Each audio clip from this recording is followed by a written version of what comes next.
Welcome to valence cooking channel. இன்றைக்கி நம்ம சேனலில் ஈஸியான முறையில் மெது போண்டா எப்படி செய்யறதுன்ற நம்ம பார்க்கலாம்.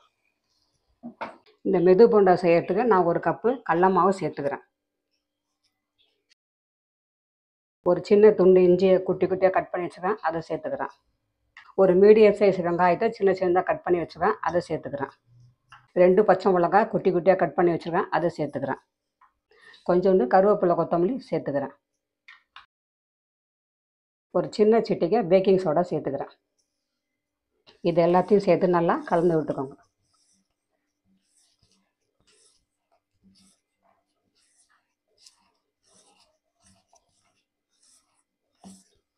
மூணு டீஸ்பூன் எண்ணெயை காய்ச்சி வச்சுருக்கேன், அதை இதில் சேர்த்துக்கலாம். இது எதுக்கு நம்ம சேர்க்கணும்னா அப்போ தான் போண்டா கொஞ்சம் பொறுன்னு வரும்.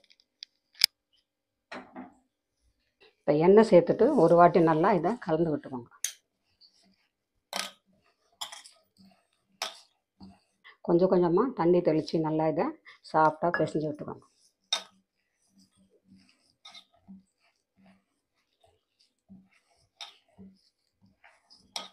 போண்டா மாவு இந்த மாதிரி கொஞ்சம் நல்லா திக்காக பிசைஞ்சு வச்சுக்கணும். இந்த கடாயை வச்சாச்சு, எண்ணெய் சூடாகிடுச்சு. ஒவ்வொரு போண்டாவாக போட்டு பொரித்து எடுத்துக்கலாம்.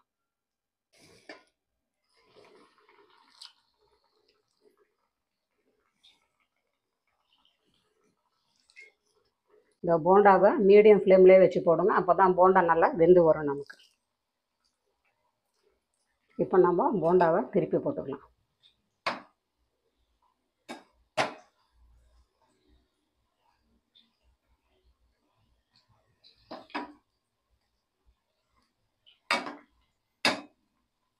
இதை நீங்கள் ஒரு மீடியம் ஃப்ளேம்லேயே வச்சு பொரிச்சு எடுத்திங்கன்னா 5 நிமிஷத்துக்குள்ளே உங்களுக்கு மெது போண்டா தயாராகிடும். இந்த போண்டாவை நீங்கள் ஈஸியாகவே ப்ரிப்பேர் பண்ணிடலாம். ஸ்கூல்லேருந்து வர பசங்களுக்கு ஈவினிங் ஸ்நாக்ஸாக இதை ப்ரிப்பேர் பண்ணி நீங்கள் கொடுக்கலாம். இப்போ 3 நிமிஷம் ஆயிடுச்சு, போண்டா நல்லா செவந்து வந்துடுச்சு. இப்போ நம்ம இதை எடுத்துடலாம்.